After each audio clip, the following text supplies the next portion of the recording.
Hello friends, welcome to Audiobook Daily. Today we'll talk about Dear Universe, 200 Mini Meditations for Instant Manifestations by Sarah Prout. In the heart of a restless city lived Arav, a young man whose days were measured by deadlines and nights by exhaustion. The city lights outside his apartment window never slept, yet inside him, something felt deeply tired. He had come to the city with dreams, financial stability, a respectable career, a future he could be proud of. Years passed, promotions came slowly, relationships felt hollow, and happiness always seemed just one step ahead, never within reach.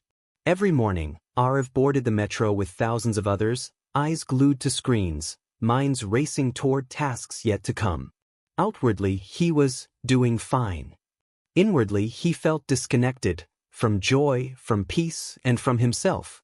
He wasn't unhappy in a dramatic way, it was quieter than that. A persistent emptiness. A sense that life was happening to him rather than for him.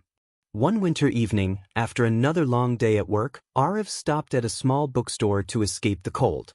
His eyes landed on a simple title, Dear Universe. Something about the name felt gentle, almost comforting. He picked it up, flipped through a few pages, and noticed how each meditation was short, just a few lines, written like a personal conversation with life itself. He bought it without overthinking. That night, instead of scrolling on his phone, Arav opened the book. The first meditation wasn't loud or dramatic. It simply asked him to pause, breathe, and speak honestly to the universe. For the first time in years, he whispered his fears aloud. His financial worries, his loneliness, his confusion about purpose. Nothing magical happened instantly, but something subtle shifted. He felt heard. This is the essence of Sarah Prout's Dear Universe. The book doesn't promise instant miracles. It offers something more sustainable, alignment. Through 200 mini meditations, Prout teaches that manifestation begins not with force, but with connection. Each meditation is designed to fit into real life. A coffee break, a commute, a quiet moment before sleep. As Arav continued reading daily, he learned that manifestation isn't about demanding outcomes but about releasing resistance. The book emphasizes gratitude, emotional awareness, and trust. It shows how fear, self-doubt, and constant striving block abundance, while presence and self-kindness open the flow. Slowly, Arav's mornings changed. He began each day with a short meditation from the book, sometimes just a sentence reminding him that he was supported. On difficult workdays, instead of reacting with frustration, he paused and returned to his breath. When anxiety about money surfaced, he practiced gratitude for what he already had. One of the book's strongest teachings is that the universe responds to emotional energy, not words alone.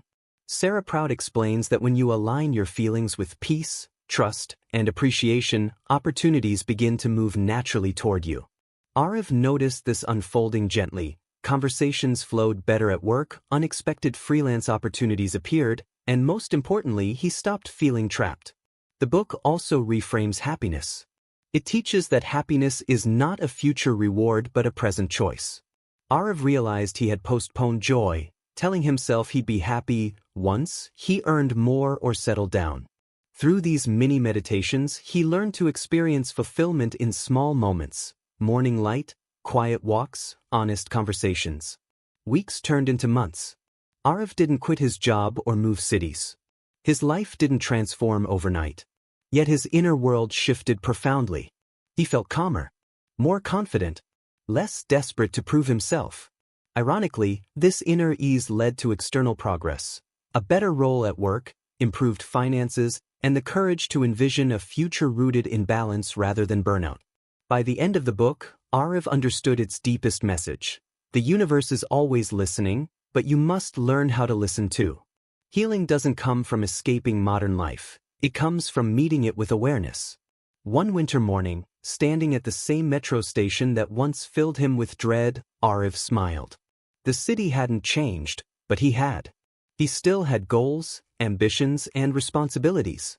But now, he carried them with trust instead of tension. That is the quiet power of Dear Universe. It doesn't demand you become someone new. It gently reminds you of who you already are, connected, supported, and capable of creating a life aligned with peace. Thank you for listening. If you like the audio, please like, share, and subscribe to the channel. See you in next Audiobook Daily.